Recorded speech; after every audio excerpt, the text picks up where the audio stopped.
स्वयंपाकात स्वादाची जान, डीएम मसाले तुमच्या घराची शान. छत्रपती शासन महिला गृह उद्योग कबनूर इचलकरंजी घेऊन येत आहेत अस्सल परंपरेची मराठमोळी चव म्हणजेच डीएम मसाले. मटन मसाला, चिकन मसाला, धणे पावडर, गरम मसाला, बिर्याणी मसाला, तिखट चवदार मसाले आणि चटणी म्हणजेच डीएम मसाले. तर आजच आपल्या जेवणाची रंगत वाढवण्यासाठी केमिकल विरहित डीएम मसाले, गृहिणींच्या मनातले मसाले आणि चटणी अवश्य वापरा. डीएम मसाले महिला बचत गटाद्वारे करणारे स्वच्छ माफक दरामध्ये म्हणजेच डीएम मसाले.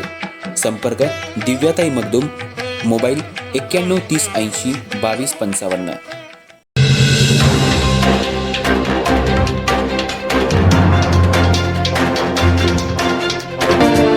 इचलकरंजीतून लग्न समारंभासाठी निघालेल्या टेम्पो ट्रॅव्हल्सचा पुणे बंगळुरू राष्ट्रीय महामार्गावर भीषण अपघात झाला असून या अपघातात 11 जण जखमी झाल्याची घटना समोर आली आहे. हुक्केरी तालुक्यातल्या सोलापूर क्रॉस इथं हा अपघात घडला. जखमींवर सुरुवातीला संकेश्वर इथल्या रुग्णालयात प्राथमिक उपचार करण्यात आले. त्यानंतर त्यांना इचलकरंजी इथल्या आयजीएम रुग्णालयात दाखल करण्यात आले. इचलकरंजी शहरातील भोनेमळ परिसरातील एका मुलीच्या लग्नासाठी नातेवाईकांनी निमंत्रित सकाळी गडिंग्लज जवळच्या शिंदेवाडी इथं जाण्यासाठी टेम्पो ट्रॅव्हल्सनं रवाना झाले होते. प्रवासादरम्यान एका कारनं ओव्हरटेक करण्याचा प्रयत्न करत असताना हा अपघात घडल्याचं प्राथमिक तपासात समोर आलंय.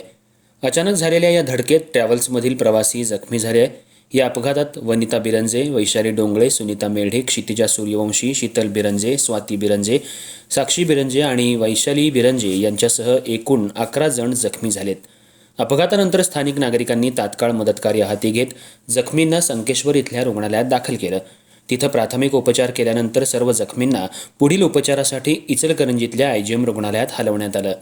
दरम्यान एकाच वेळी मोठ्या संख्येनं अपघातग्रस्त रुग्ण दाखल झाल्यामुळे आयजीएम रुग्णालयात काही काळ गोंधळाची परिस्थिती निर्माण झाली होती. डॉक्टर आणि वैद्यकीय कर्मचाऱ्यांनी तातडीनं उपचार सुरू करत परिस्थिती नियंत्रणात आणली. जखमींपैकी सुनीता मेढे यांची प्रकृती गंभीर असल्यानं त्यांना पुढील उपचारासाठी कोल्हापूर इथं हलवण्यात आले. या अपघाताची माहिती मिळताच जखमींच्या नातेवाईकांनी रुग्णालय परिसरात मोठी गर्दी केली होती. त्यामुळे काही काळ तणावपूर्ण वातावरण निर्माण झालं होतं. पोलिसांनी घटनास्थळी धाव घेत अपघाताची नोंद केली असून पुढील तपास सुरू आहे. या घटनेमुळे लग्न समारंभाच्या आनंदावर विरजण पडलं असून परिसरात हळहळ व्यक्त केली जाते.